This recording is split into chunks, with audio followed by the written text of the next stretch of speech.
जब हमारी बोन बोले हम रेगुलर नहीं यूनिक बनेंगी, तो समझ जाना किस डिजीज की बात हो रही है, पेजिट डिजीज की। सो गाइस, जो पेजिट डिजीज है वेरी क्रॉनिक डिजीज कंडीशन है, जिसको हम और क्या बोलते हैं, ओटाइटिस डिफॉर्मस। गाइस, होता क्या है इसमें जो बोन की रिजॉर्प्शन है वो बहुत ही ज़्यादा बिगड़ जाती है, बहुत ही ज़्यादा एबनॉर्मल फॉर्म में आ जाती है।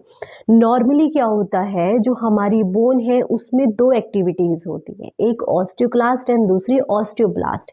ऑस्टियोक्लास्ट में बोन की रिजॉर्प्शन होती है और ब्लास्ट में क्या होता है, बोन फॉर्म होती है। ठीक है, अब पेजिट डिजीज में क्या होगा, जो बोन की रिजॉर्प्शन है वो बहुत ज़्यादा क्या हो जाएगी, कम हो जाएगी, और जिसकी वजह से जो हमारी ब्लास्ट की एक्टिविटी है वो बढ़ तो जाएगी, बट जो बोन है वो बहुत ज़्यादा वीक बनेगी, बहुत ज़्यादा ब्रॉड बनेगी, लंबी बनेगी। ठीक है, मतलब एबनॉर्मली जो बोन है वो ग्रो करना स्टार्ट कर देगी। क्या कॉजेज है इसके? सो गाइस, सबसे पहला कॉज है जेनेटिक म्यूटेशन, सबसे मेजर रीजन बताया गया है ये।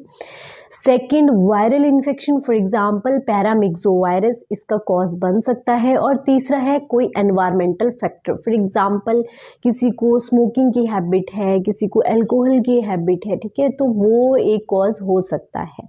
नेक्स्ट मैं बताऊं तो एपिडेमोलॉजिकल में ये वाला जो डिजीज़ है ये मेनली 50 ईयर्स से अबव में देखने को मिलता है। और कंट्रीज़ की बात करूं सो मेनली ये नॉर्थ अफ्रीका, ऑस्ट्रेलिया, न्यूजीलैंड इनमें देखने को मिलता है। एशिया, अफ्रीका में ये नहीं देखने को मिलता है।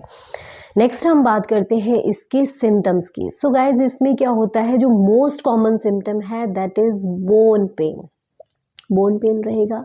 सेकंड, जो इसमें जो मेजर बोन आती हैं दैट इज पेल्विस, स्कल, हमारी वर्टिब्रा, हमारी फीमर और हमारी टीबिया बोन। ठीक है, ये सारी जितनी भी बोन है इनमें दिक्कत आना स्टार्ट हो जाती है, रॉन्ग पोस्चर हो जाता है, फ्रैक्चर होने के चांसेस बढ़ जाते हैं, डिफॉर्मिटी होने के चांसेस बढ़ जाते हैं, बो लेग दिख सकती हैं, नॉक्ड नी इसमें दिख सकते हैं। ठीक है, तो ये सारी प्रॉब्लम इसमें देखने को मिलती हैं। डायग्नोसिस में गाइस जो हमारा एल्केलाइन फॉस्फेट का लेवल है वो बढ़ा हुआ मिलता है। नेक्स्ट हम x ray, CT scan, MRI, biopsy से हम देख सकते हैं कि कहीं कोई मैलिग्नेंसी तो नहीं हो गई है।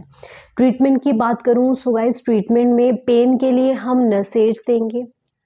नेक्स्ट, ऑस्टियोक्लास्ट और ऑस्टियोब्लास्ट की एक्टिविटी को मेंटेन करने के लिए विटामिन डी और कैल्शियम रिच डाइट लेनी है। ठीक है, और इसमें बाईफॉस्फोनेट हम टैबलेट्स देते हैं पेशेंट्स को, कैल्शियम टैबलेट्स देते हैं, कैल्शियम रिच डाइट हम देते हैं, फिश वगैरह होती है, मीट हो गया, हमारे ब्रेड हो गए, ठीक है, दूध हो गया, इनमें क्या होता है, कैल्शियम और विटामिन डी ज़्यादा होता है।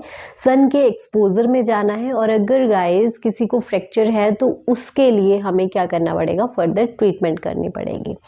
नेक्स्ट मैं बात करूँ इसकी प्रिवेंशन की। सो प्रिवेंशन में ऑफकोर्स हमें फ्रैक्चर से बचना है, ठीक है, अपने वेट को मेंटेन करना है, calcium vitamin D rich diet लेनी है, सन के एक्सपोजर में ज़्यादा जाना है, और फर्दर कॉम्प्लिकेशन से बचना है। कॉम्प्लिकेशन क्या क्या हो सकती हैं इसकी, ऑस्टियोआर्थराइटिस मैंने लास्ट में आपको पढ़ाया था, फ्रैक्चर के चांसेस हो सकते हैं, मैलिग्नेंसी के चांसेस भी बढ़ सकते हैं। So I hope you like this video. Please like, share, subscribe my channel. Thank you.